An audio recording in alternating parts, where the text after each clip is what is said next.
In 1920, if you had a $20 bill and 1 ounce of gold, you could go into any men's clothing store and buy an entire suit. You could buy the jacket, the shirt, the belt, shoes, the whole bit. Today, that $20 bill, what's it going to get you? Not much. Maybe the socks, maybe a handkerchief, but the 1 ounce of gold could still buy you the entire suit at any men's store in America. That's the difference. That's what inflation does to your dollar. It's a deflating dollar caused by inflation. Now today, that's happening faster than ever. You need somebody that you trust that can help get you out of a fake currency and into something that's going to keep you safe.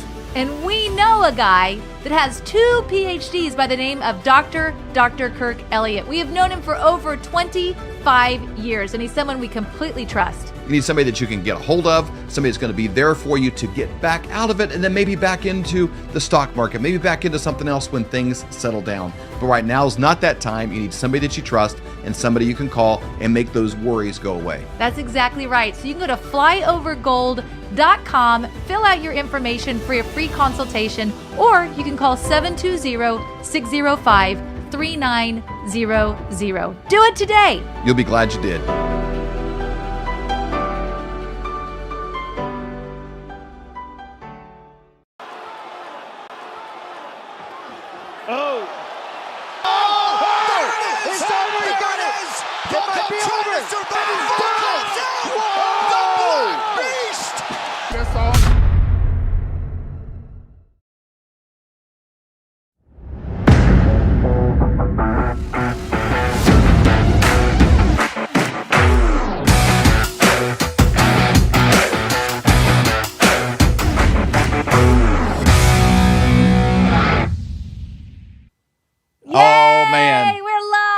Hey, this is fun. And we're actually live. I got your questions right here. I'm looking at them. We're going to be answering them tonight. Because I know a lot of you have questions right now. We have an indictment that was just served to President Donald Trump.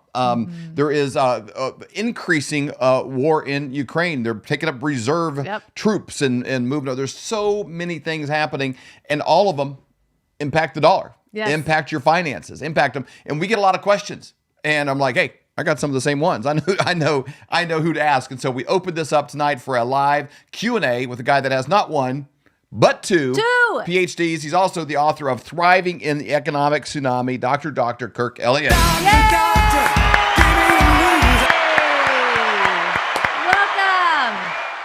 Oh my word, our first ever live Q&A session. And I was teasing with you earlier, Stacy. It's like, okay, I thought it was me going to ask you questions. Totally unprepared.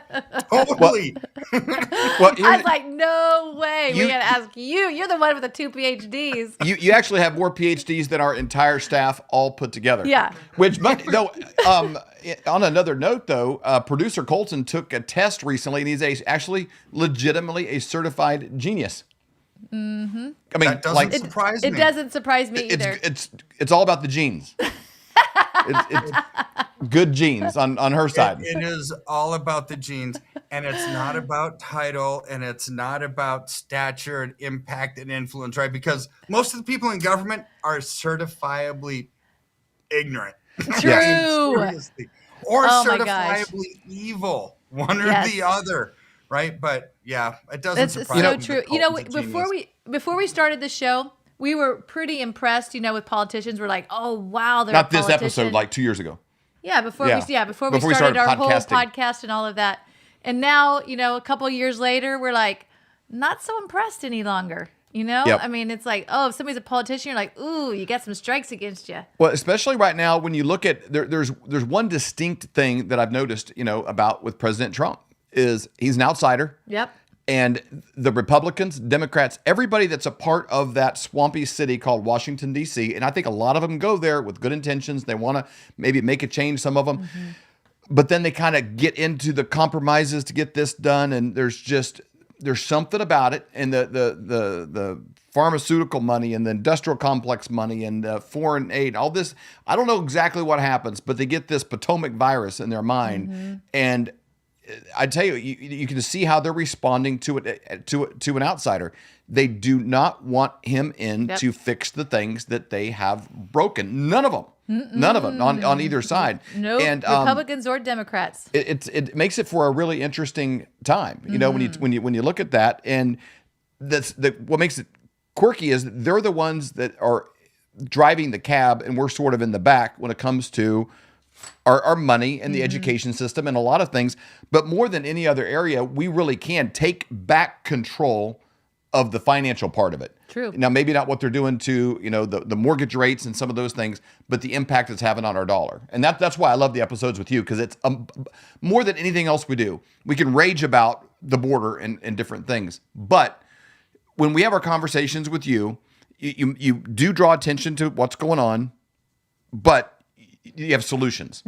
There's always hope. Here's the historical precedent. Here's what's happened in the past. Here's what we can do now to protect ourselves from that. Yeah, no, 100%. I mean, so I'm just gonna, I can't be on a show, even though it's a Q&A show, without at least giving a little bit of an economic update. Yeah.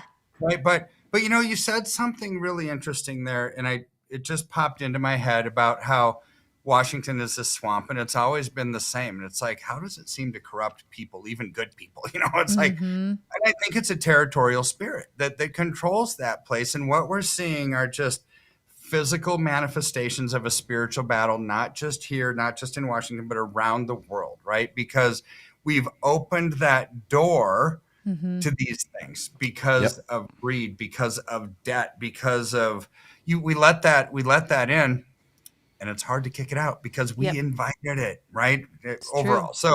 So here's where, as I'm looking at what's happening around the globe, so we've got these major issues. So big issues. And it reminds me, Voltaire, an old philosopher, right?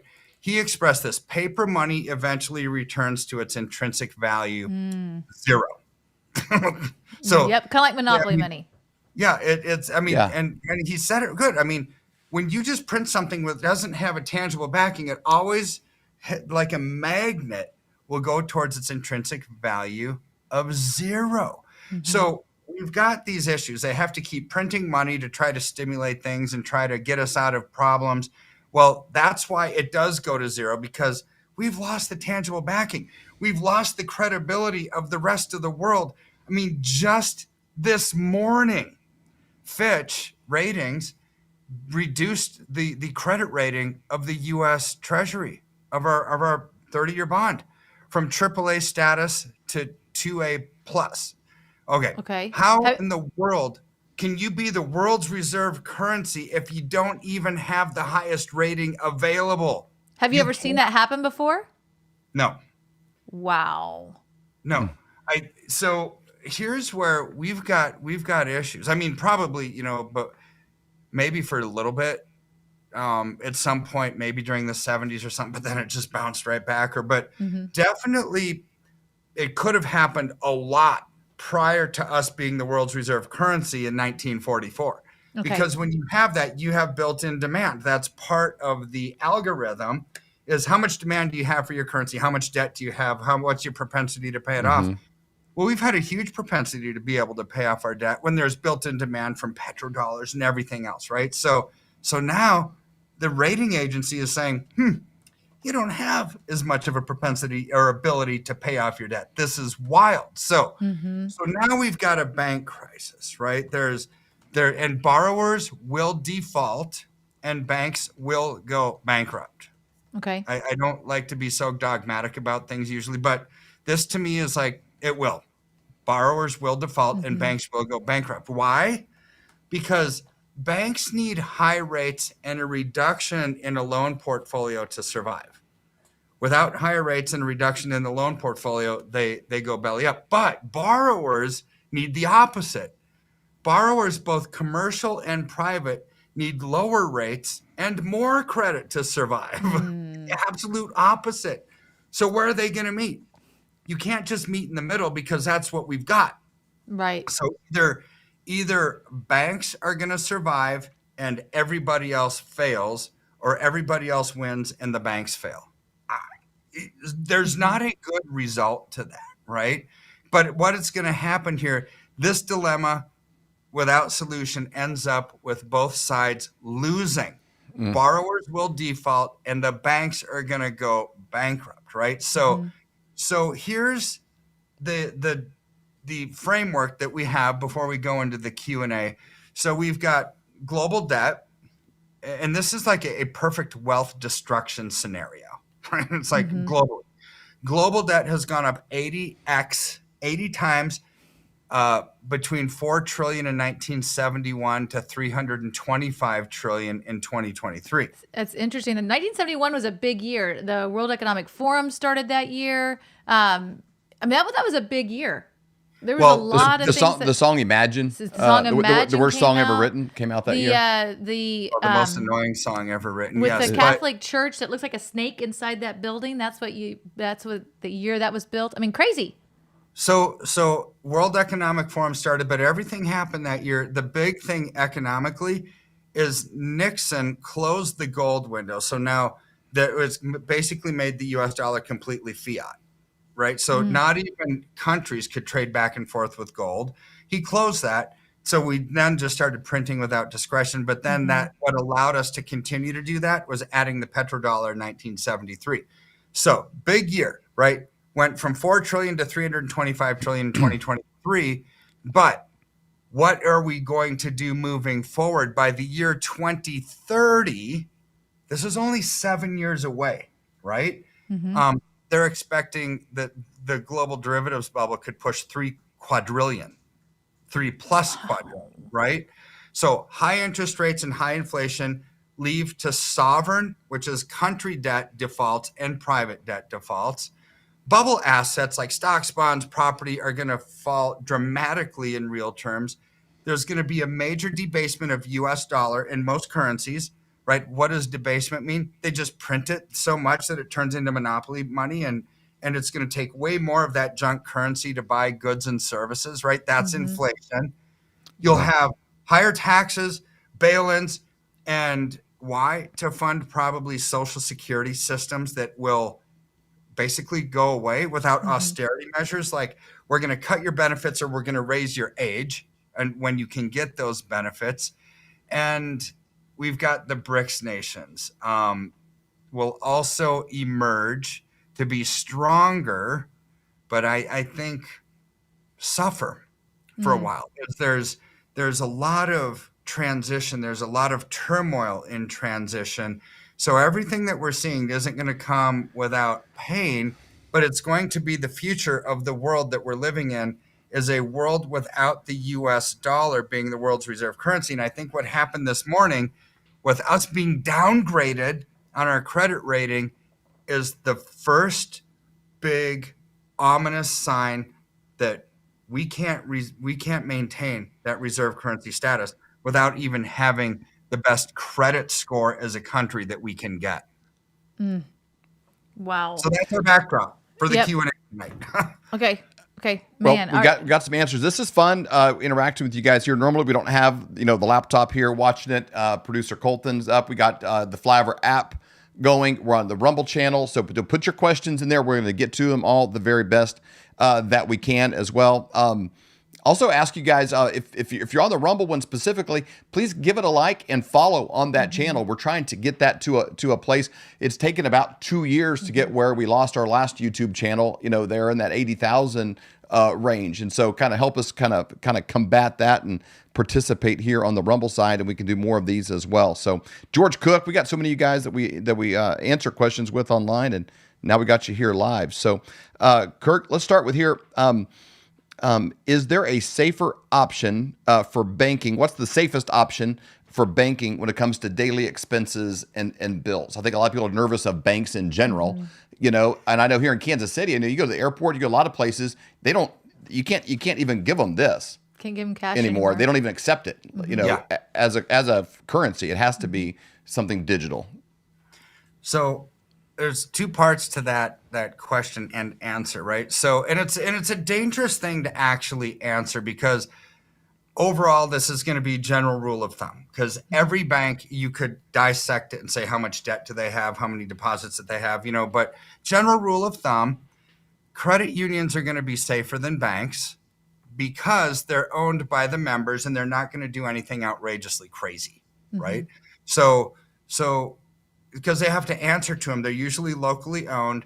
They usually aren't so big unless you're like the Navy Credit Union, right? Where you're not going to have international derivatives, let's say. So the ones that I would want to stay away from are your big boys that are involved in the FedNow app, like your JP Morgan Chase, your Citis, your Bank of Americas. Well, plus they're part of this globalist system of really attaching your ideology to whether you can even have a bank account, right? JP Morgan Chase is cutting people off, Bank of America is. So, but when all of those banks, Wells Fargo, Citi, Bank of America, Chase, Capital One, I mean, they've got tens of trillions of dollars of derivatives debt. We just talked in the preamble here how probably within 7 years, the global derivatives debt hits $3 quadrillion. Right? It's like, quadrillion. Okay, that's a lot of debt. I mean, that is seriously a lot of debt. But each one of those banks has just about as much debt as the entire United States since 1776 in our national debt. So stay away from those. Also stay away from, general rule of thumb again, right? Your little ones that are very poorly capitalized, that might only have one branch, right? They don't have enough capital to withstand a storm. And I used to say that regional banks are probably really strong, but all these regional banks are failing now and being gobbled up by the big ones. But I think regional banks in your neck of the woods in the Midwest are going to be way safer than the ones that we've already seen fail, which have a lot of West Coast type regional banks that have overpriced mortgages, tech companies leaving like crazy, right? And so it's going to be kind of geographically based, right? So credit unions, maybe smaller to regional banks in the Midwestern states would probably be pretty good. But here's where we have hope for the future. And that is many states now are looking towards state chartered banks, but it takes a state legislature to actually vote that into law, to legislate that action, to get away from the FDIC system, to get away from the FedNow app, get away from these Federal Reserve chartered banks, right? When you see the word federal bank, well, it's Federal Reserve, right? That's what it's referring to. So you want state chartered banks, which are going to be out of that system and ultimately be much safer. And Texas and Alaska, for example, want their state chartered central bank to be backed by gold. That's really safe to me moving forward, but we don't have that yet. So in the meantime, while we're looking to that solution down the road, just do smaller regional banks that don't have a lot of debt. And you can go to weissratings.com and just type in the name of your bank and see a couple things you would want to look for. The hot money ratio needs to be low, because that's just people chasing CD rates. That's not safe. You want to make sure that they have adequate capitalization, not a lot of securities, not a lot of commercial mortgages, not a lot of basically loans in default as a percentage of their capital. Those are the things that I look for. So do your own homework on that, but go to weissratings.com and look and make sure that those few key things are actually in order, and that's probably the best that you can do right now. Is that WEISS? S. Two S's. Okay. And then one other thing that I've heard you say before, is this a good idea as well, is when you are in a bank, try to keep, as little amount of money in there as you can, like 3 months worth of bills. And then other than that, try to get out that cash. Is that right? Yeah, I would do that. You don't see, cash isn't the safe haven that it was even 10 months ago. Somebody just say, hey, Kirk, I listened to you and I got out of the stock market. I got out of the bond market. I'm just sitting on the sideline and cash in the bank. Great. That was a good answer back then. But now with banks failing, it's not. Now with rising interest rates and the cost of debt, but you still don't have interest rates that are even keeping up with inflation. This is the problem, right? So we've got rising interest rates. That's good for people getting interest rates on their investments, right? Their payments and income streams. But interest rates right now, you might get 4% if you're lucky at a bank. Unofficially, inflation's hovering around 20%. So shoot, even though you're getting 4%, you're losing 16% a year in purchasing power. That's not good, right? So You want to minimize that guaranteed loss, right? Because it's a guaranteed loss if you're falling behind due to inflation. I mean, no other way to put it. And you don't know if your bank is going to be the next one that fails. Therefore, minimize your cash. Don't eliminate it, because we still live in a cash world. You still have expenses. You still have to live every month. But 3 months expenses is about right. Because if you have a job, you're continually replenishing that, though. So that's just your buffer. That makes sense. If you're jumping on and you missed the introduction, if you want a free consultation with Dr. Kirk or his team, you can actually just go to flyovergold.com, fill out your information, and they'll get back with you for a free consultation, or you can call 720-605-3900 to get that free consultation with his team.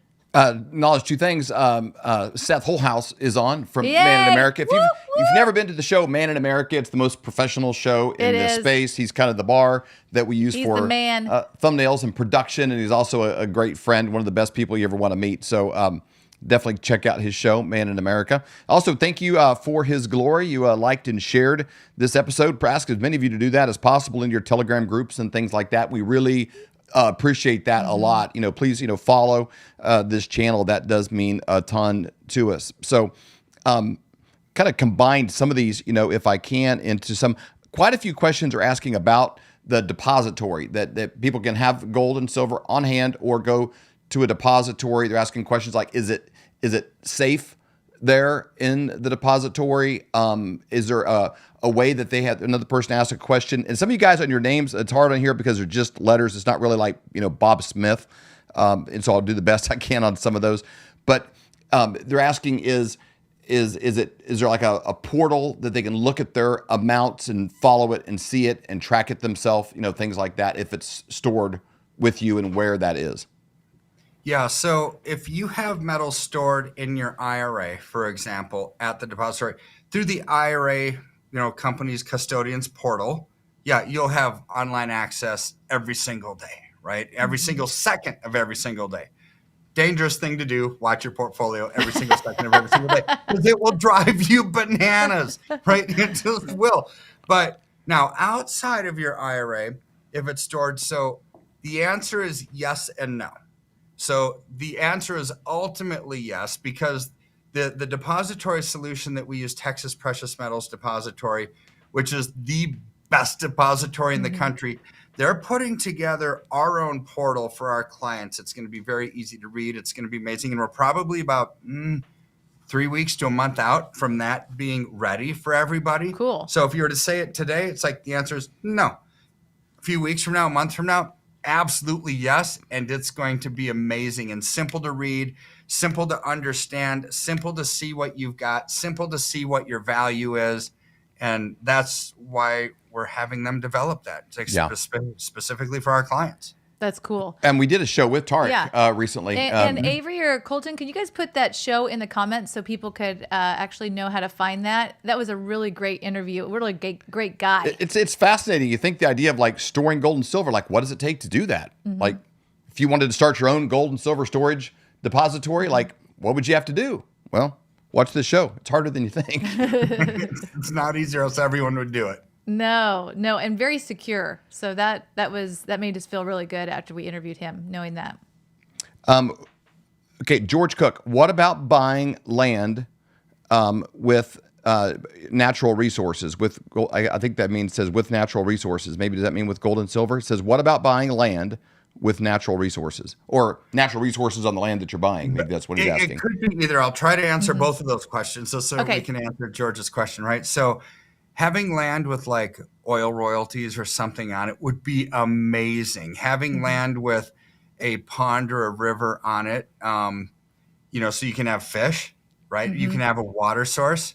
Now you're talking Seth Holhouse language here. Yep, right? exactly. So that would be great. Right now, using precious metals to buy land, not so easy if you're but unless you find a private owner said, I'll trade you the land for some gold or silver, that would be amazing. I'll do that, but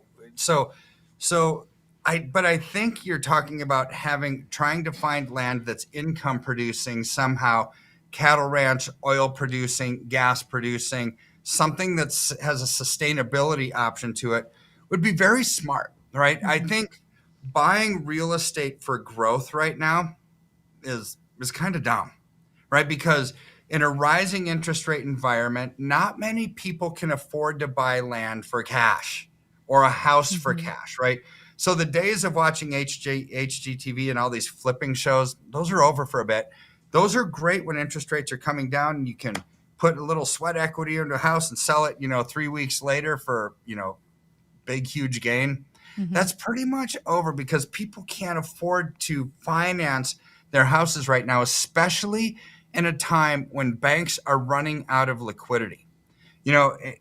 We talked about this on an earlier show, but for all the new people that are watching from some of these, networks and distribution channels that you are promoting to, the Federal Reserve last week came out with a number, 722 banks that are on the verge of an absolute collapse. Why? Because their capital has been reduced by over 50% due to losses. All their available capital being diminished by 50%. Anybody else who would say that in their own personal finance would say, okay, we got to file for bankruptcy, babe. We're about done, right? But this is the case with 722 banks. Look at the mayhem that was created when you had 5 banks fail. 5. Yeah, exactly. I mean, imagine 722. Or imagine even further, Martin Weiss at Weiss Ratings saying there's 4,243 banks on the verge of failure. It's like, oof. So having something that you are going to hold on to it for long term, real estate for a long-term hold is going to be great. Just don't expect to sell it anytime real soon because I don't think people are going to be able to afford it. That's good. Makes sense. George, thank you for sharing. It's a bit on Truth Social. We appreciate that. You guys putting out there and tagging us. And again, you guys can go to flyovergold.com anytime. Go there, put in your information, set up a time to get a consultation with these guys. It is the most low pressure thing that you'll ever get. It's just, hey, here's your options. Boom, boom, boom. Then you figure out what you want to do. Okay, this one, the name is Bonefill. It says, can our business buy gold and silver as an asset? And then followed up and said, we are a C Corp. So can their business purchase gold and silver to maybe lower cash or different options like that? Yeah, a business can, a trust can, a nonprofit can, an individual can, a charitable remainder trust can, Unified Gift to Minors Act trust can. So pretty much anything can, unless you're a resident of a foreign country that doesn't allow bank wires to come into America, like Russia or Ukraine, a lot of Eastern European countries, like a lot of like Nigeria, places that are very high risk, high fraud countries. There's no way to pay us, right? But other than that, now if you're foreign, even a foreign entity, like we can buy gold or silver for it. You just can't take delivery of it. You have to store it at the depository and you have to have a US bank account, right? So most trusts have US bank accounts. Most companies have US bank accounts, obviously, right? So yes, the answer is we can accomplish all of that.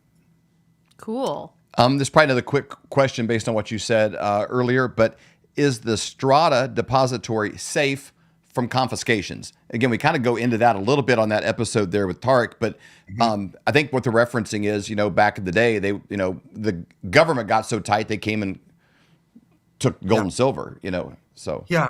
So clarification on that, Strata is not a depository. Strata is an IRA custodian that uses the Texas Precious Metals Depository. Dan Peterson. Thank you, Dan, for the question. Thank you, Dan. To store their metals, right? So 2 different entities. So the question is, can people get into the Texas Precious Metals Depository, the government, and confiscate metals? The answer is the government can do whatever the government wants to do whenever the government wants to do it, right? Unless there's opposition, right? Right. So ultimately, that's the right answer, is the government can always do whatever they want to do. Now, the reason why, and people ask me this all the time, what about force majeure? What if they show up at the depository in Texas with tanks and armored carriers and say, we're going to raid this thing? Well, then Tarek actually explains this on that show that we did. It's like they're going to make it as difficult as possible. There's going to have to be legal teams involved. It's not really just going to happen, right? And they'll lock it up. They'll just leave and say, try to get in, right? Try. It's the most secure facility in the country. But here's where I want to take that one step further. The government confiscated gold in the 1930s. Why did they do that, right? They did that because at the time we were broke, dead dog bankrupt. Well, we are now too. However, back then gold backed our currency. If you look at a 1 ounce piece of gold that said $20 on it, $20 face value, it was equivalent to a $20 bill. Well, after World War I, the U.S. was bankrupt and Roosevelt was issuing war bonds and said, hey, America, be good Americans, bail us out, invest in these war bonds. Like, I don't want to invest in war bonds. I got gold, right? That's backing our currency. But he said, fine, I'll force the issue. I'm going to confiscate gold so you have no choice, right? So today it was illegal for citizens to own gold, basically until the 1970s, right? But countries still could until Nixon closed that up. So now gold or silver are just things. They're just investments. So not tied to a currency. So you're not going to have that issue. Also, because they're just investments, only 2% of the population owns physical gold. Only 0.9% owns physical silver. So I'm not saying that I don't think the government's ever going to confiscate stuff. They do it through taxation all the time, right? But through a bail-in legislation, which they put into effect during the Obama administration under the Dodd-Frank bill, right? They can do bail-in legislation whenever they want. But I would be more concerned about your checking account, your savings account, your brokerage account, anything that's digital, that's low-lying fruit, because all you have to do is press a button and say, okay, Jane Doe, you have $100,000 in your checking account tonight. Tomorrow you're going to have 90,000 because we're doing a 10% bail-in tax. Boom, done. To confiscate gold or silver, well, A, it's a private asset. People don't know who owns it. They know it's in a depository, or they might think that you have it buried in your backyard, right? It's hard to find it is the point. It's hard to know who the owner is. So, and why would you focus, if you were a politician, David and Stacy, and you'd say, we really need money as a government, we've run out. Why would you focus on something that only 0.9% of the population owns? You wouldn't. You would focus on something that can get you 98% of the population is people with checking accounts, savings accounts. It's really easy. Probably before that too, they'd cut funding for like gender studies in Pakistan and some of those kind of things. I'm sure there would be some scale backs before they get there. Yeah. And I did have a question for you too. Is this correct? It seems like that you or Tarek said that when that did happen, they still got the money for it. They just took the money, but it wasn't like you're out it. You actually got something for it. Is that right? Yeah, they gave you some kind of a fair market value for it, right? I can't remember what it was, like $32 or $36 an ounce or something like that. So, but then when gold or silver started to really rise, it's like, I mean, this is unfortunate. We got gypped, right? And so they will give people something for it. It's not just going to be outright theft, but you're probably not going to view it as fair, especially when you know that gold and silver going through the roof, right? But here again, I don't think that we are going to get to that point because it's a private asset. I would be way more concerned about my bank accounts, which is why we got out of our Chase Bank and have a private level concierge bank that's much safer in Colorado. I want my assets as safe as can be. To me, a tangible asset, whether you're storing it at the safest depository in the country or taking delivery of it at home, is much safer than any digital asset could ever be. That makes sense. All right. Again, you guys go to flyovergold.com and enter your information for a free consultation that are specific to your needs and situations. Again, thank you for liking and sharing. And thank you, Dr. Kirk, our Rumble channel. For being on here. Yes. It's not often you get the guy with 2 PhDs. To sit and answer Wednesday night. Your questions Pretty on a Wednesday night. This guy's all in to help. Yes. Okay, I'm going to kind of merge a couple of them. One comes from Patriot Political Research. That sounds pretty good. That's a good one. It sounds. I'm nervous now. It says, and then someone asked earlier. They just simply said, and I can't find the name, but it said, Why is gold and silver tanking is the actual question. And then this person has said, is silver being artificially suppressed in the current market? So kind of maybe two versions of the same question. Basically, why are the prices like they are? Okay, there's always knee-jerk reactions to news stories, right? So because most of the people listen to Jim Cramer on CNBC or somebody, and they listen to these 10-second sound bites. And it's like, oh man, I got to buy Apple stock. I don't know why, but I got to buy it. You know, and so you'll AMC hear theaters. Yeah, exactly. You'll hear a news story that, hey, look, we didn't have to raise rates this time. We've won the war against inflation. It's like, okay, lie. No, you haven't. Do a little bit of research, but people will respond to that. And that causes a knee-jerk reaction for gold or silver to go down because they're basically political barometer type metals. You know, it's a flight for safety. But bottom line, gold and silver do very, very, very, very well during times of inflation, which is what we've got. Sometimes you've got big hedge funds that or whatever that say we've owned silver since $17 an ounce. It's now $24. We're going to sell and lock in these profits because we need to, because we're losing our shirt on every other investment that we have. That puts selling pressure on it. So this is why nothing goes straight up, even though fundamentally it should, right? But you're going to have 2 steps forward, 1 step back, 2 steps forward, 1 step back because of reasons that we don't understand or know. But always look at the trend, right? So the best way to measure a trend is by looking at the low from year to year to year. Don't look at the highs because you can get speculative blow-offs, right? Look at the low, right? So in 2020, silver, March of 2020, silver was $11.91. Last year in August, September of it's like 8 months ago, right? Silver was $17.97. Today it's like 23-ish, 24-ish, right? That's a big trend. That's literally up over 100% over that 3.5-year span. That's amazing. So overall, look at that. Look at the fundamental reasons causing it. Know that on any given day it can go up or down. I don't care because the fundamentals that are causing it are growing and they're getting stronger, right?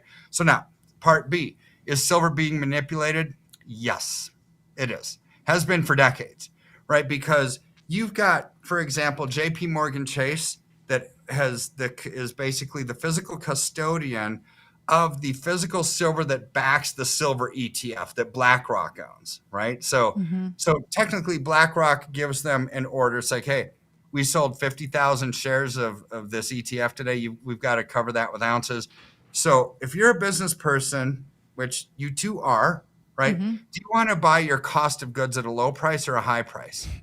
Low. At a low price. A low price. So they issue naked short contracts, which is illegal for people to do, but it's somehow not illegal for them to do, which basically means they're selling something that they don't even own. That drives the price down. And then what happens? They gobble it up. They gobble up physical silver at the lower price. That creates demand and the price goes up. And then they say, oh, it got too high. Let's issue more short contracts. The price goes down. They buy more silver. The price goes up, right? So this game has been going on year after year after year. But yet we're still seeing silver go from $11.91 to $24 in 3.5 years with manipulation. Imagine what it's going to be without it because their game is going to end, right? Because how do I know it's going to end? Because physical demand for silver is through the roof. Manufacturing demand is through the roof. Inventories at the COMEX depository are drying up. Andy Schachman, a big researcher in this space, said we're really about 5 months away from running out of silver for manufacturing purposes at the COMEX. It's like, oh my word, when it runs out, prices are going to go through the roof. Now the people that own it, when manufacturers and ETFs are going to need the physical silver for delivery, are going to do really, really well. That makes sense. MAC 444 says, I've worked with Dr. Kirk Elliott. It was great. We'll be doing business with him again. That's awesome. Compliment for the Yay. guy. Someone asked, Stacy looks great. She lost weight. Oh, man. Whoop, whoop. Thank you. I love you. That's awesome. Appreciate you asking. Might as well. This is a follow-up question on the person earlier about the corporations. It said about the C Corp. she followed up and said, is the company able to possess gold and silver physically or just a depository? If you're a company, can you do it either way? You can take it either way, unless you have some kind of weird bylaws in your corporate, bylaws and articles of organization that preclude you from doing that. Mm-hmm. But yeah, normally it's like you can own whatever you want as a corporation. You can own real estate, you can own gold, silver, you can own commodities, you can own stocks, bonds, you can own inventory, you can own whatever you want as a company, as long as your bylaws and articles of organization say that you can. Very cool. This is specific to gold and silver, but this is a great question. I wish you got like the Dave Ramsey questions. People calling to Dave Ramsey, they're like, I'm about to inherit $30,000 from my uncle, and thinking about buying a jet ski, and he's like, well, let me ask you, have any debt? No, not really. Do you have a mortgage? Oh yeah, we have this. Do you have a car loan? Yeah, I got. Do you have any credit card debt? Well, about $15,000 on one. Do you have any student loans? About $60,000. And he's like, well, I'll tell you what I do here, partner. What you should do is don't buy the jet ski. Don't buy the jet ski right now. And I'm like, I could do Dave Ramsey's show. It's not that hard. All of his questions are super easy. Don't buy jet skis. Pay off your debt. The guy's a millionaire. Great, #1 show in the world. I'm like, these are all easiest questions ever. This person said, should I pay off? I have a $200,000 mortgage. It says Dean. I have a $200,000 mortgage. I have 25 years left and a 30-year fixed rate at 3.75%. I don't think anybody's going to get a 3% mortgage for quite some time in the future. No. Mm-hmm. So what do you think on that? This is what I would do. I would not pay that off, because now take that back. I would pay it off if the investment that you would basically use that money for is not growing faster than 3.75%. So if your only option were cash, it was like 1%, why would you invest in that? Your debt is costing you more than what your investment is gaining. But silver over the last, 7 months is up over 40%. It's like, oof, if you use that money to pay down that mortgage, look what you missed out on, right? So that's opportunity cost. Opportunity cost is the cost of your best foregone alternative. So you always have to look at what would you use the money for instead? Mm-hmm. If your answer is, well, I could either pay off my mortgage or I could buy a jet ski, then pay off your mortgage. If you're going to use that money to invest in silver that's growing faster than the debt service on your mortgage, then don't pay it off, because you're foolish to do so. Invest it, because then you can pay it off later with basically like free money. That's cool. That's really good. That's why he's got the 2 PhDs. Yes. No, David had the same answer as me. Well, on that one, I didn't know about the mortgage and the rate. That's a common sense PhD. You got kicked out of community college not once, but twice. I know. He's got great common sense. I have a better life story than you. Yes, yours is like super boring. Well, I got out of school and I worked really hard and got 2 PhDs. You had the same answer. Yeah. I know. That's somebody that's known him for a long time. Yes. Yes. Almost, what is it? A quarter of a century? A quarter of a century. Like 26 years or something we've known each other. Long time. Yeah, it's been a long time. Okay, a couple of questions about again, depositories. Someone said, I have money in Delaware. I have silver in Delaware. Can I transfer it to Texas? Another person says, hey, it's being transferred from Delaware to Texas. Must be a current client of yours. Why is it taking so long? It's taking so long because we have a lot of silver there. A lot. I mean, a lot, right? So do they load this up on a giant trailer that says this is full of silver, and they drive it from Delaware to Texas? Yeah, this is with a guy with a gun sitting on top. It's not the Italian Job or Ocean's 11, right? No. So, but it takes time. And Delaware gives us the clients and the manifest that's going to go on each truck, right? So it's out of our control. So as they logistically get to each one of those trucks to fill them up, the process would be we let that client know. It's like, hey, you're on this truck. It should be in Texas in 3 to 4 days. Outside of that, we can't rush it. We can't tell them, oh, put this one on. It's like, no, they give us the order. So it's out of our control. And it's not going to happen overnight. It'll take quite some time because we have a lot of trucks moving, like tons of trucks that makes moving. sense. Right. So when you get put on the manifest, we will let you know. But the answer is because we just have a lot of silver there and it's going to take time to move. But now it's equally as safe there, right? But once you sign, this is where I would encourage everybody who's watching who might be a client who's saying, oh, when is mine going to move? If you sign the document that says, yep, I want to move mine to Texas, it freezes the actually amount that you have to pay the storage fee. So you don't have to pay anymore. So get that thing signed. It'll get you in the queue to get on a truck, and you're not paying for storage during that time. So get those paperwork That's signed. nice. Yeah, it's really nice. Wow. Okay, so if you're just I have an amazing team that's negotiated all of that for our clients. It's like, that wasn't my doing. That was my team. They're incredible. You do have a great team.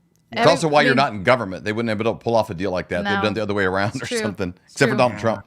Yep. Talk about amazing team. If you're jumping on and you want a free consultation, you can go to flyovergold.com, fill out your information, and someone from Dr. Kirk's team will get a hold of you. There's great information on that page as well.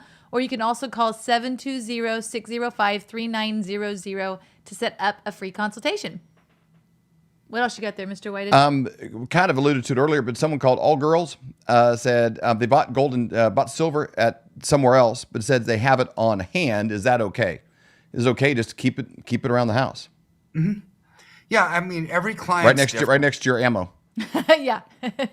I mean, I would make sure it's in a safe location at your house, right? Yeah. But everybody's different. I've got some clients say, Kirk, you have no idea the neighborhood that I live in. I have a bad back. I can't lug this stuff around. I'm afraid it's going to be stolen. I need to have it stored. Great. And I've got some clients that say, over my dead body, I don't trust anybody keeping my stuff. I'm going to keep it on me. I don't care what you say, Kirk. Great. Mm-hmm. Whatever is good for them, we can actually give them the peace of mind knowing that we have an option for either way. For me personally, I store mine. So I'm too busy to deal with having to box it up and ship it off when it's time to lock in profits and get it back to the depository. I that's not me, but that's a lot of my clients, right? So there's not a wrong answer to that one. I take that back. There is a wrong answer. Don't leave it out on the counter in the kitchen. Right? Hide it. If right, you're saying, take me. And don't tell anybody that you have it at home.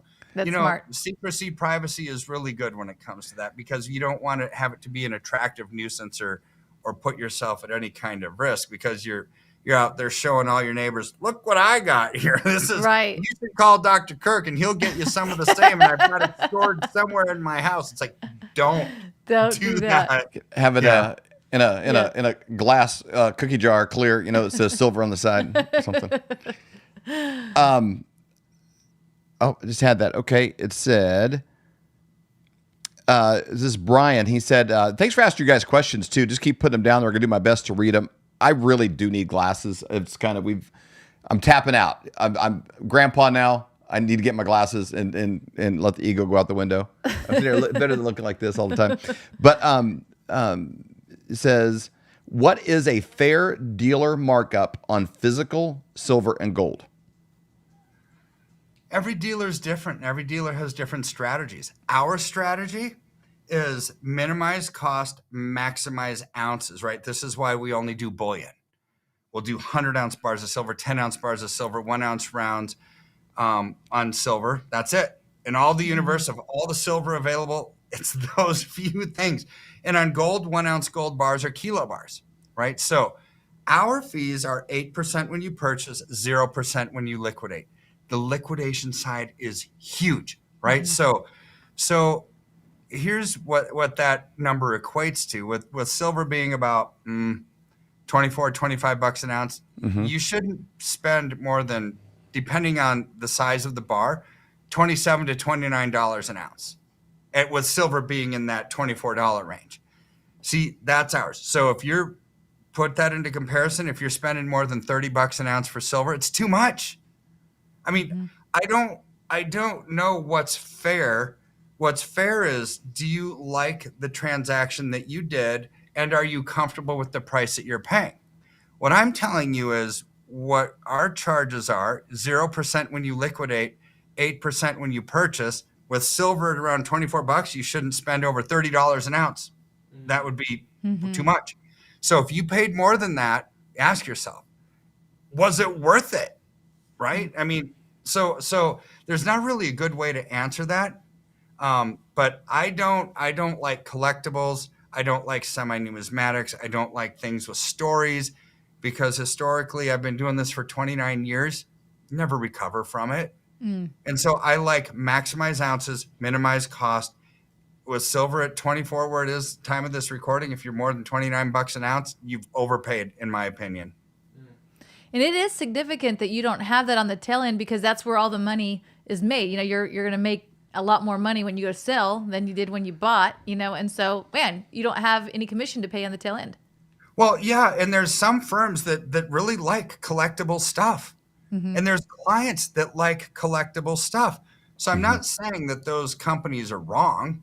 I'm saying know what you're getting into. If you're a collector and you want to pay $5,000 an ounce for silver, $70,000 an ounce for gold, so be it. But that's not an investment. That's a collectible, right? And don't mix up the two, right? Because and then you got to find somebody to buy it, right? Because that's another problem too. You have to make a market for it. You have to go to like an auction and say, raise a little paddle. It's like, oh yeah, I'll pay $70,000 an ounce for that gold. It's like, it might not be liquid, right? Liquidity is one of the keys to wealth, which is why we use bullion as our investment of choice.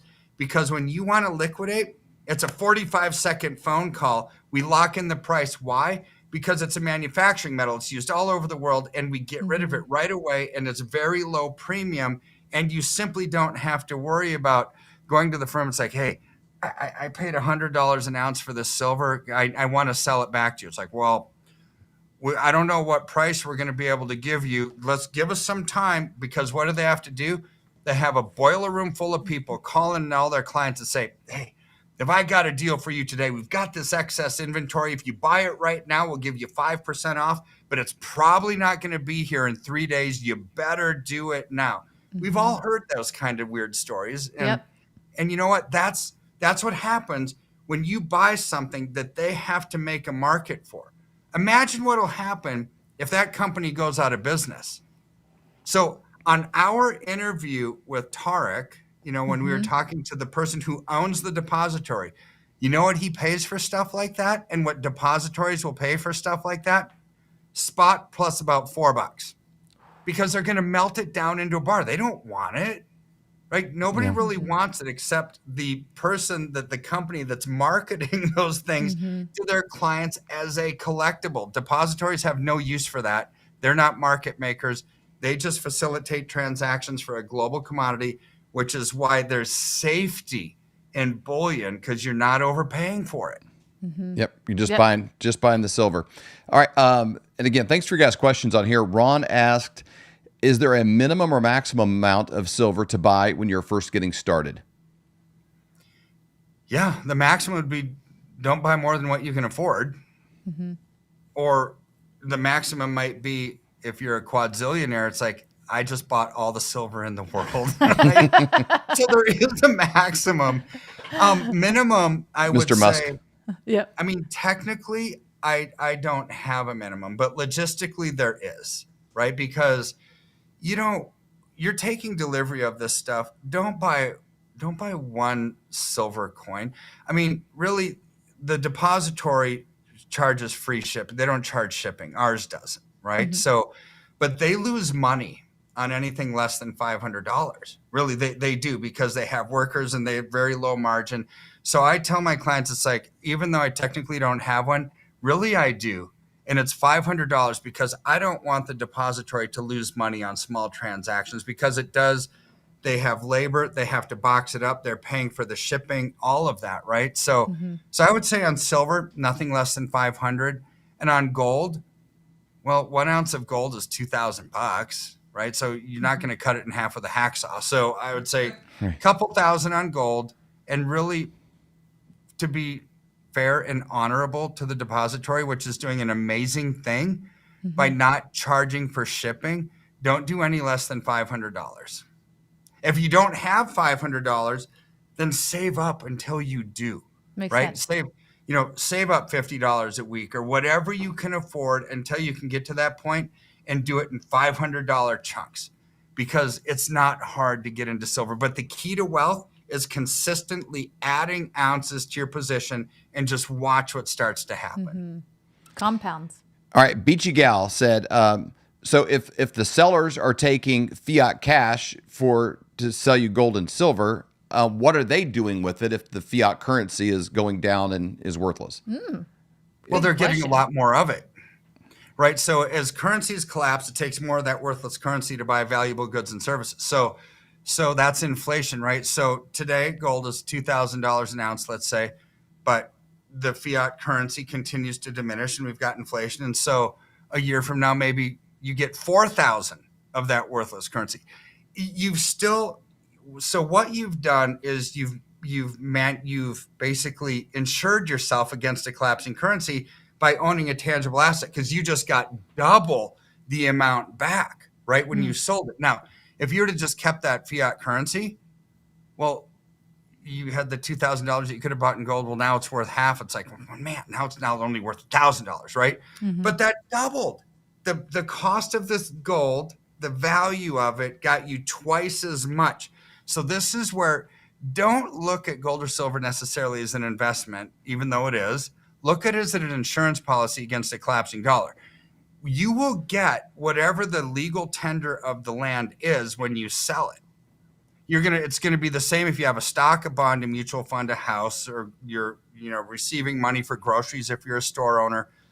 You can only transact business in whatever the legal tender of the currency is across the board. And when you own gold and silver, you're just going to get a lot more of it because it's a very good inflationary hedge. It's your insurance policy. Very good. Can you address a little bit? We've got this video going around from last week's MMA fight with the CBDC smashing the US dollar guy. I don't know if you've seen that or not. It's kind of funny. But everybody is pretty focused and concerned. A lot of stuff about CBDCs. How does having what and the BRICS nations with that? How does having gold and silver protect you from that?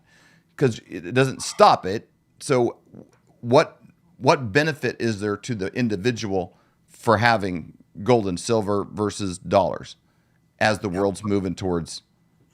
I'll try to be short because my amazing team yelled at me before I got on here. So, Kirk, you better not have long answers. It's like, okay, this is one of those long answer ones. Man, right? You're the owner of the company. You have 2 PhDs. This seems we're just a big extended family here. And they tell me what I should do sometimes. So CBDCs are a digital currency that they know everything about you. And in their own words, it's programmable money, which means they can reprogram who the owner is. They can reprogram the time value. Like, it expires on December 31st. Use it or lose it to stimulate the economy. After that, it's worthless. They can cut you off from buying or selling if they don't like your ideology. We've seen this over and over and over again, from Nigel Farage to Dr. Mercola, to them bragging about this is what it's all about. The United Nations, the World Economic Forum, the Bank for International Settlements have all said the same thing. The Federal Reserve says it's the new definition of money. They added a new definition, is social control. Ideology will divorce you from your money in time. And we're already seeing that. This isn't a future. This is now, right? Yeah. So what are they going to do? Anything that's a digital asset, easy to identify, but they are going to basically tokenize or put together anything that's not private. Real estate, even if you own it, you don't really own it in America because you still have to pay property taxes. Try not paying them, they'll take away your house, right? So anything that has a title, property tax, any kind of knowing, they will compartmentalize into this packet that's no longer immutable. They can change the ownership of it. Gold or silver is a private transaction. You take delivery of it. It's not part of the system. To me, it's the ultimate get out of the system kind of a currency you can use for barter if you need to. You can take delivery of it, but it's not a digital asset that's easy to get to. So that will protect you in a large part, right, from this system that's coming. Now, if you need it for barter, we've got a really bad situation on our hands because society has completely collapsed. And I hope and pray that we never get to that point. But if we don't, you just have silver as an amazing investment that's growing. If we do get to that point, you have something you can barter with, which is amazing, right? Now, the other option outside of that is to petition your state legislators, because they will answer the phone generally if you call them, or they'll call you back. U.S. congressmen and women or senators, they're not gonna. They could care less, right? Plus, they have a lot more constituents.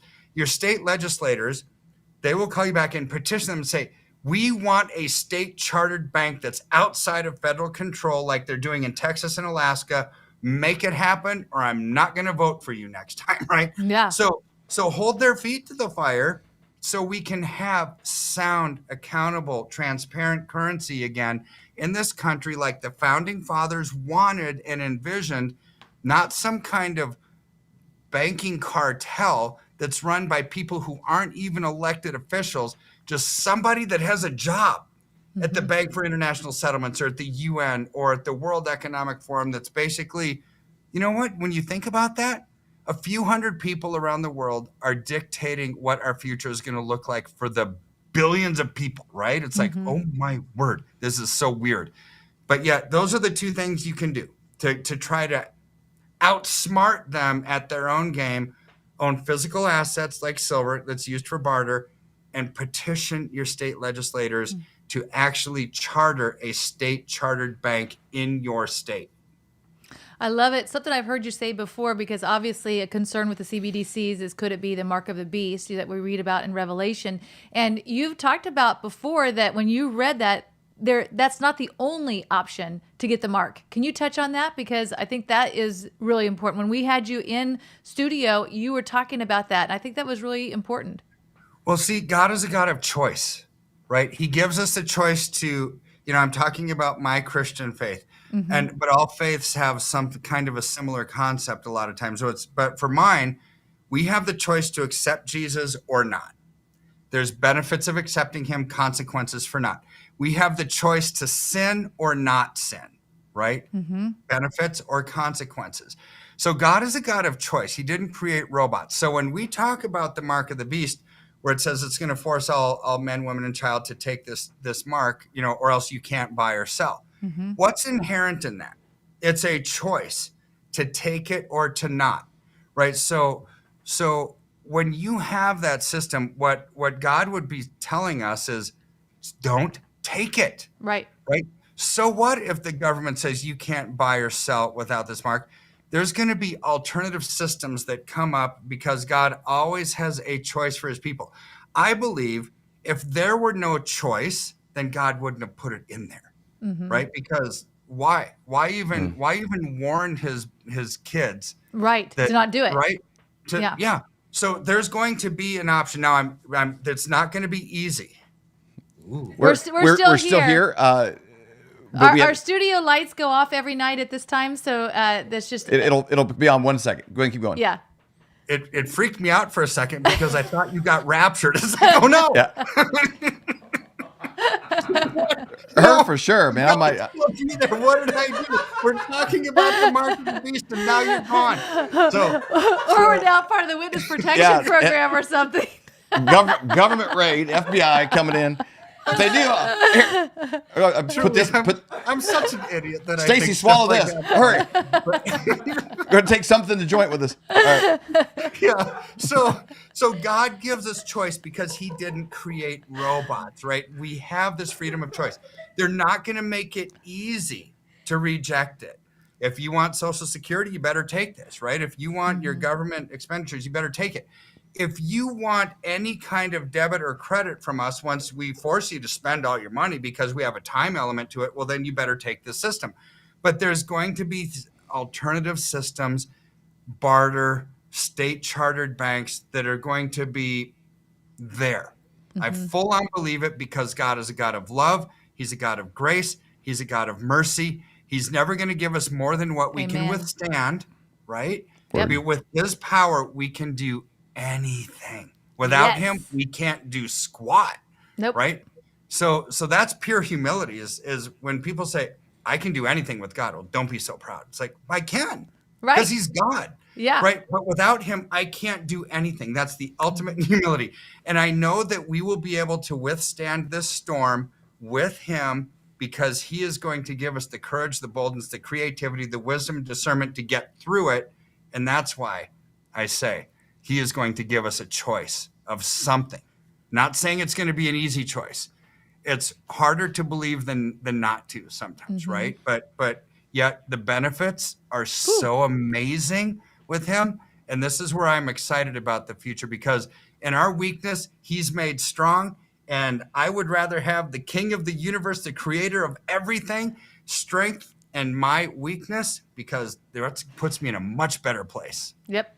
So true. Rolling on here, live TV. Also, we've got about 1 or 2 more questions, then we're going to have to let you go. If you're just joining us, you go to flyovergold.com for a free consultation. You can just put your information in there. Someone from Dr. Kirk's team will get a hold of you, or you can call 720-605-3900 to set up that consultation. And thank you to all of you that have followed the channel and given us a follow in there. Thanks, guys. I can't guarantee it, but there's a good chance that when you do that, all your hopes and dreams will come true. It may or may not. I don't know. I can't promise that. Don't hold me. I'm not liable. All right. I'm going to combine a couple of them. Again, got Patriot Politics here. With the progression of inflation and other financial policies, how does Dr. Kirk Elliott see silver's growth path? And a couple of other people said, kind of, what do you see as a ceiling or kind of a projected? I don't know if you want to paint yourself in a corner with this, but as a future for silver. So I'll answer that because I answer it every single day, and I'm basing it on historical patterns, right? Because this is what it's done before. In 2011, silver went from like $12 an ounce to $48 an ounce because of the same fundamental forces we're seeing now. That's a 4 times increase. So we're starting at 25. So I think we're going to hit 75 to 100 in the next 12 to 18 months. I don't think this is a lifetime, right? I'm very comfortable with that because of the supply chain disruptions, the low inventory, the high demand, the BRICS nations meeting August 22nd to back their currency with gold. There's a lot of fundamental forces causing that growth. Now, you listen to other economists in our sphere who are very smart people that have algorithms that make sense to them. I just want to be more conservative. Like Bo Polney, great friend of ours, Bix Weird, think, okay, $400 to $2,000 an ounce. It's like, so here I'm going to pray. Dear Lord, I pray that I'm wrong. Exactly, and Bo is because right. That would be amazing, right? We're all cheering on Bo, man. Go. I'd be happy with it tripling to quadrupling. I really would. But that's where the historical pattern tells us it's going to go. Now, why Bo and Bixweir and some of these others might be 100% dead on right is because what we're seeing now, we've never seen before. It is way worse than anything that we've ever experienced in history. Way worse. We've never had, pushing in the next 7 years, $3 quadrillion worth of derivatives debt. I mean, this is insanity. We've never seen the U.S. Treasury be downgraded. Almost everybody who's alive today has only known America as the world's reserve currency because it's been that since 1944. So it's 1923. So those people are 80 something years old, right? That pretty much almost everybody alive has only known us as the world's reserve currency. Right. That's going away. It's truly going away. So things are about to change, and we just need to be ready for that. So what do Jolene, my wife, and I, my family, and my employees, what do we all do? We're investing into tangible assets like silver because I'm not a betting man. I don't gamble. It's stupid to do that, right? But if I were, I would say I want the odds to be in my favor. When you've got declining wages, inflationary pressures, political chaos, geopolitical conflict, losing the petrodollar status, right? Banks failing, all the mayhem that we're seeing, it's like, pretty good chance gold and silver going way higher and other things are coming down. That's where I would put my money. Yep. Very good. Again, go to flyovergold.com and videos, PDFs, things you can download, but enter your information to have a private consultation with someone on Kirk's team. Lynn Pat said, I was told that you have to buy something within 30 days after you sell your numismatic gold or silver, or you'll have to claim it. How does that work? I don't think claim it as capital gains when you sell it. I don't, maybe you understand that question, but I'll read it again. I was told that you have to buy something within 30 days after you sell your numismatic gold or silver, or you will have to claim it. There's probably two questions there. That sounds to me like somebody's trying to get you to buy something, right? It's like, because try not claiming something on your taxes and see what happens. Right? That is like a good idea. Unless your last name's Hunter Biden. Has capital gains, you have to pay your capital gains taxes unless it's a 1035 type exchange, right? You're exchanging a similar income producing property for another one, right? So, but here's where what they're angling at is, oh, you're going to sell something like a semi-numismatic and go into something else. You have 30 days to claim it. I think that's what somebody is telling somebody. I would say that's wrong, for one, because we live in a country where we still have an IRS. We still have taxes to pay. You don't pay your taxes, you're toast in an audit, right? I mean, seriously. So never try to avoid those kind of things. You just have to do it. It's like, I don't like paying them, but we do, right? We have to. Now, let's say another prayer. Pray that the IRS gets abolished under the next presidency, right? And we go to a national fair tax, right? That would be really cool. That would be amazing. But that would be amazing. But until then, we've got capital gains. We've got income taxes. We've got this stuff. Don't try to avoid it because, it's just not right. It's not moral. It's not ethical. Even Jesus said, pay Caesar what's due Caesar, right? Yep. Don't pay any extra.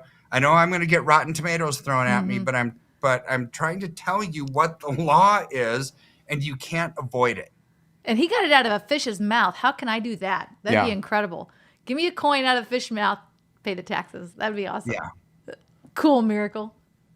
All right. Logical Son says, if I've taken all of my savings investments out of the banks and investment firms and purchased gold and silver, how will I know when to reinvest precious metals back into cash or stocks or bonds? Well, if you're doing business with our firm, because I will tell you, and I'll suggest that's a nice thing. Videos. We have weekly videos, economic updates to all of our clients. I let you know what I see politically, economically, socially, spiritually, what you should be careful of, what you should be joyful about, when to get out of Dodge, when to reallocate, when to do whatever. That's our goal, is to do this journey with you. Now, if you've done it through another company, I can't answer for them. They're probably going to make a commission when you buy, a commission when you sell, and forget about you in between. You're on your own, right? But that's not how we operate. To me, here's when we're people over profit as a company, the transactions to me are like the necessary evil in a weird sort of way. You have to buy to get into a trend, you sell to get out of one. They're necessary, but life happens in between those bookends. This is where the relationship is more important to us than those transactions, because if you're not at ease, if you don't have peace of mind, it's going to affect your sleep, your health, your relationships, all kinds of stuff. And we take a much more holistic approach to the investment relationship between you and us, because we really want to partner with you and melt away that financial anxiety. Like anything in life, if you don't have a relationship, you're not going to trust. I don't care if it's a marriage, like between Joe and I, or you and David and Stacy, right? If there's no communication, there's going to be no trust. The same holds true for a business relationship. It holds true for an investment relationship. It holds true for politicians. If they're not communicating with the voters, you're not going to trust them, right? So communication is key, which is why we focus on that in between those transactions. That's phenomenal. This is basically for me. Can you explain, because this took me a few times hearing it from you, then when I got it, it was like, it cooked my brain. the gap between gold and silver, and why silver now, and why it might be gold later. About that ratio. Because gold's like 2,000 an ounce, silver's like 25. So what that gap is now, what it's been historically, what it should be, and why silver, and then the flip into. I mean, I could care less which one we go into. What tells me which one we go into is the ratio between the two. Historically, it's 20-1, meaning if you multiply the price of silver times 20, it should equal the price of gold. Well, it doesn't.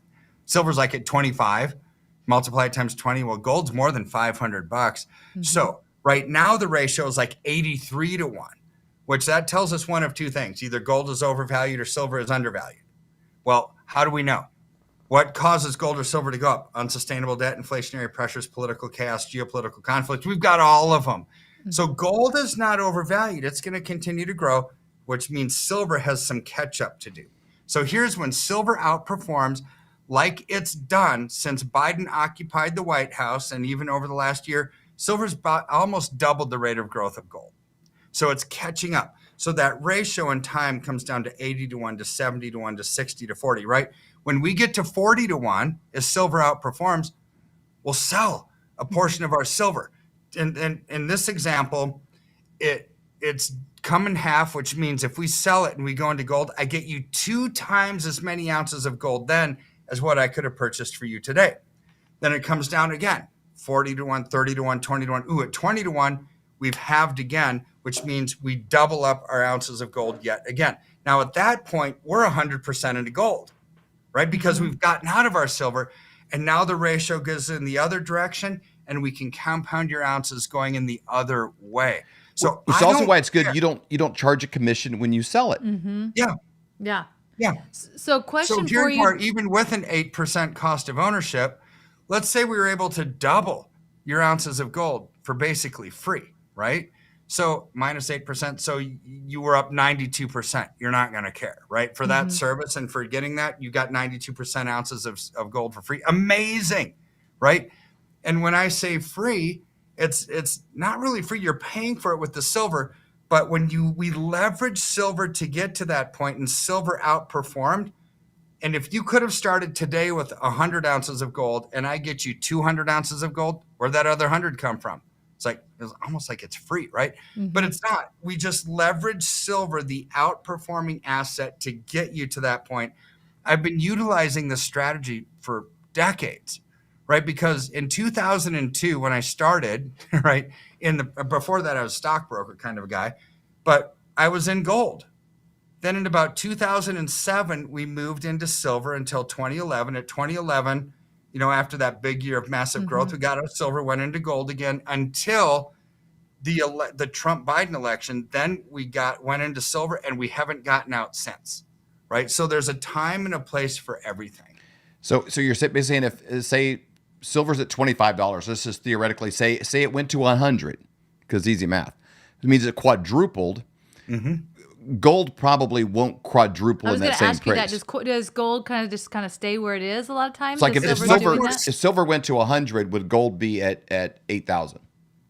Well, we don't probably know. I mean, the historical ratio would tell us kind of where it is. Where are we at? 40-1, 20-1, what?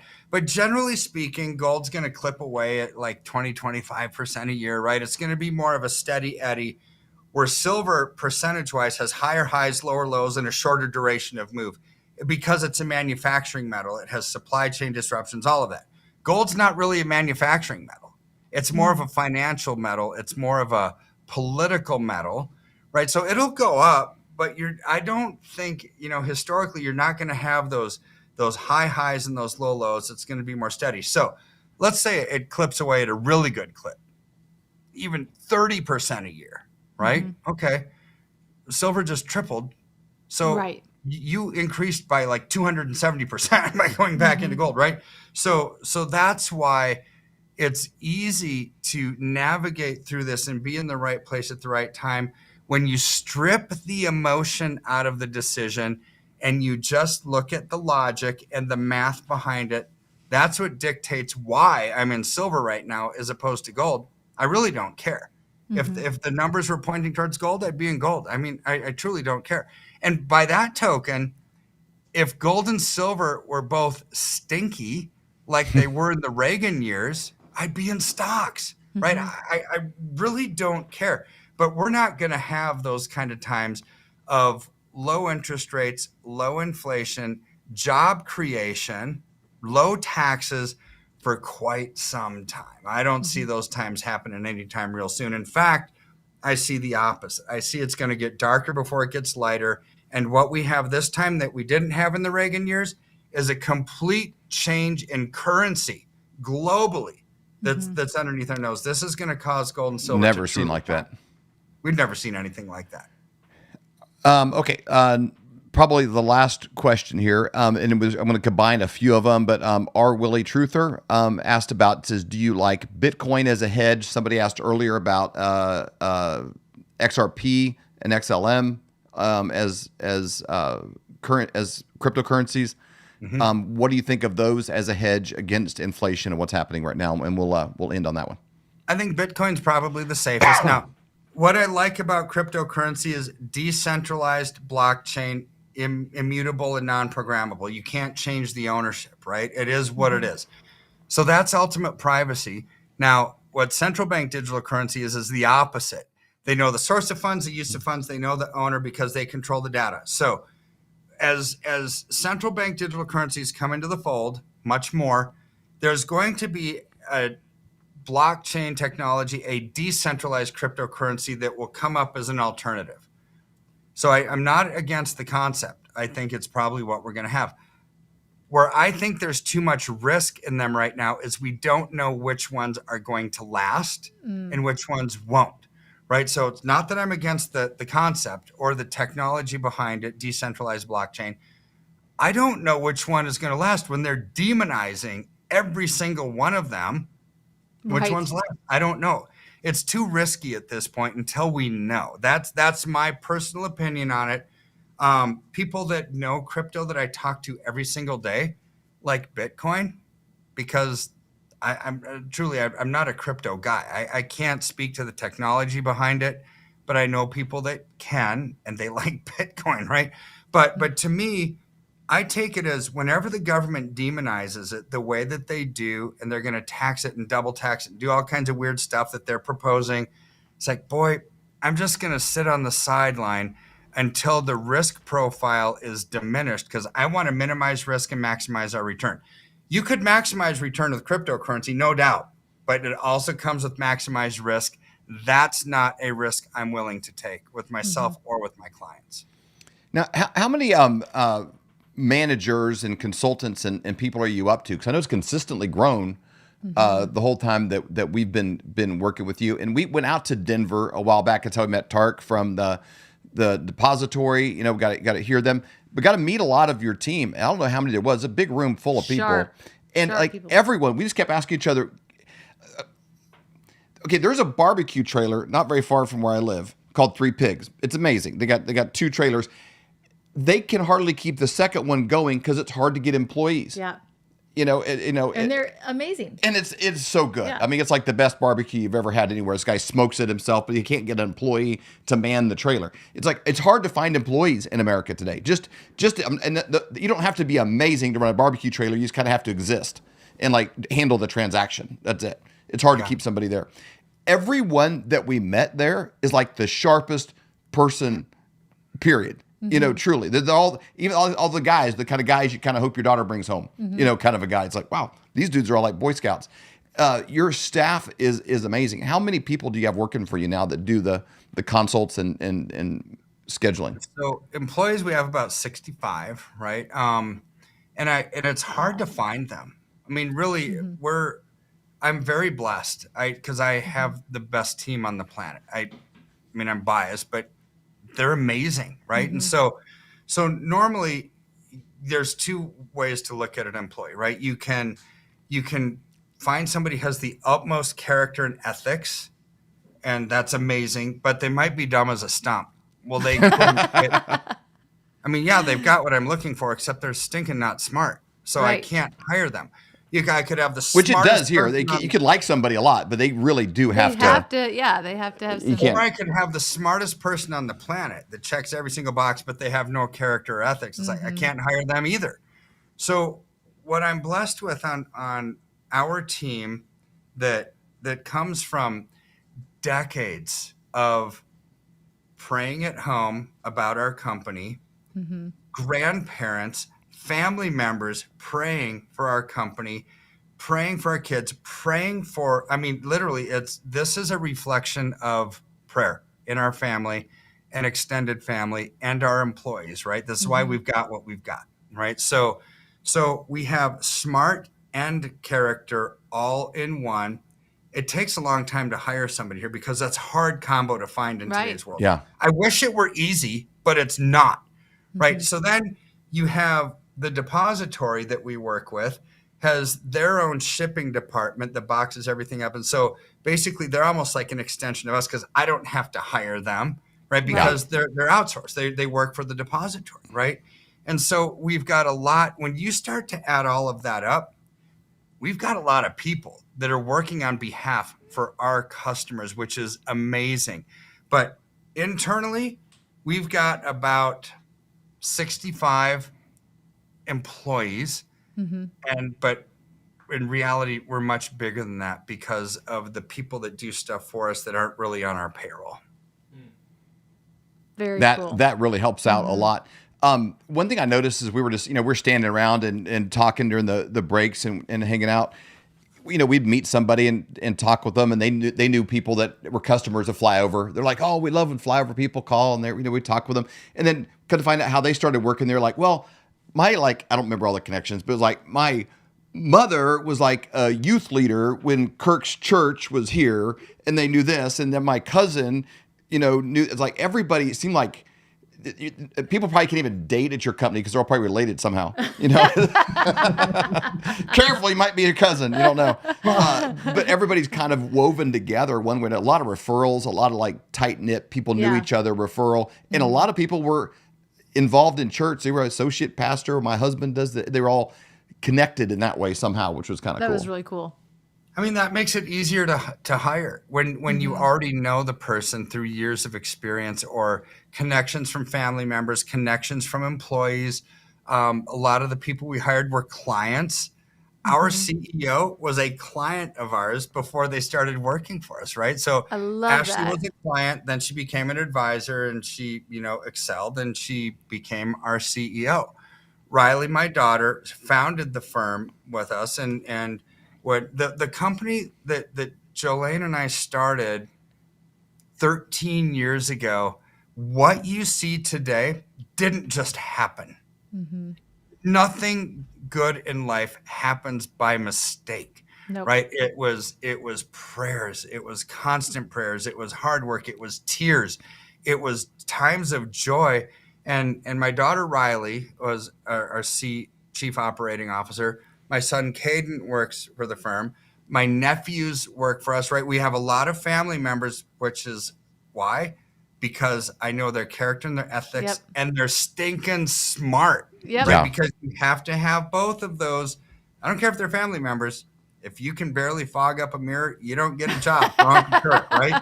So, Uncle Kirk. So truly, I'm just blessed. I'm really blessed because we have a lot of, but it's not like it's you. You're business owners. It's not like it's fun and joy every single day. There's a lot of pressure. It's a lot of work. When you're out there speaking the truth, there's tons of people that love you, and there's tons of people that don't because you're speaking the truth, right? Yep. Look at Jesus. He was Jesus. Woo. Yep. And they crucified him on a cross. Not everybody loved Jesus, right? So you just when you have a gifting, an anointing, and a calling and a passion to do something, it does, though, it minimizes the pain and the naysayers because you're doing exactly what God called you to do. This is how I feel. It's how my family feels. It's how everybody in this company feels, that we are part of something that's bigger than ourselves. And that's the nature and the character that defines our company. I love it. Any other questions? Well, we got more questions than time. Let's do this again sometime. Would you be willing to do that? Of course. Anytime. We would love it. We really enjoy it a lot. Love your team. Love your company. I feel like of all the things that we do, I really love being able to help people, especially during COVID with the medical. We have some great doctors, people we're able to partner with, give answers and hope, and people that were able to give prescriptions and do things in telemedicine. Like I felt like we really saved lives there. We got emails, hey, I got my father-in-law out of the hospital. He was on remdesivir. And because of this, doctor was able to, we got him off of that and now he's alive. So that's humbling. Yeah. I feel like you can do a show like this and there's like people are like, man, I think this person's alive now, because so there's things we can do that just make this really rewarding. We work a lot of 10, 12 hours is not a big deal for our team here. Everybody works a lot, to do what we do. But I really feel like every person we connect with you, it is as close as we can get to almost saving a life, because I do know this is going down. And I know the way you guys take care of people, it is like that starfish example where, the old man and the boy walking on the beach and the boy's throwing starfish back and there's thousands of them on there. And the old man's like, what are you doing? He's like, well, I'm saving starfish. And he goes, well, you can't save all of them, can you? And he's like, well, I saved that one.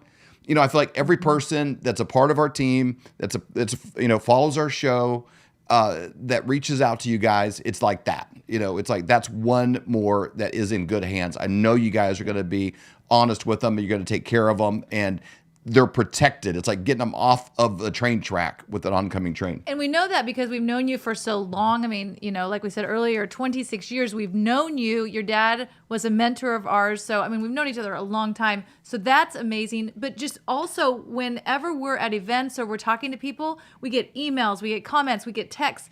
Our friends, our family, Flyover family members, they're always commenting about how much they love the interactions. My mother-in-law, I don't want any grief from her. No, truly, it's like we just, every time it's like, oh, I love Dr. Doctor. I love his team. And so it's always great responses. It's truly an honor to partner with you.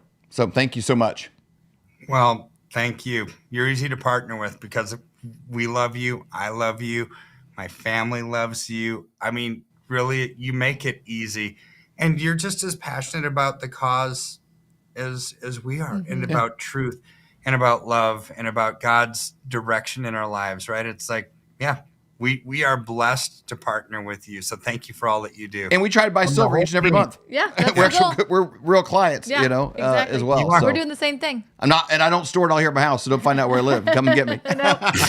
No, we kind of take Dr. Kirk's advice too. So it's buried in my yard. Trying to find it. But you can go to flyovergold.com. When you go there, again, it's a landing page. You can scroll down towards the bottom, a place that you can fill out your information. So you can set up a free consultation, or you can call 720-605-3900 to set up that consultation. So Dr. Kirk, thank you again for your time. We really do appreciate it. It's my pleasure. Thank you, Flyover family, for joining us tonight, and we'll see you back later. Have a great night. Oh!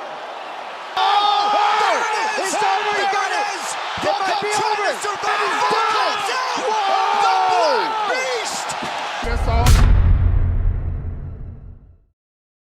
We still don't see the bigger picture because the rabbit hole goes too deep.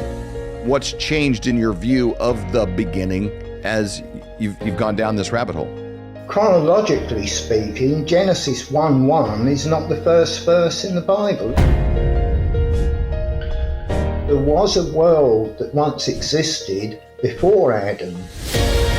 Based upon what the scriptures say, the earth was underwater in Genesis 1:2. It says that Noah and his family boarded the ark because the flood waters were encroaching upon the earth.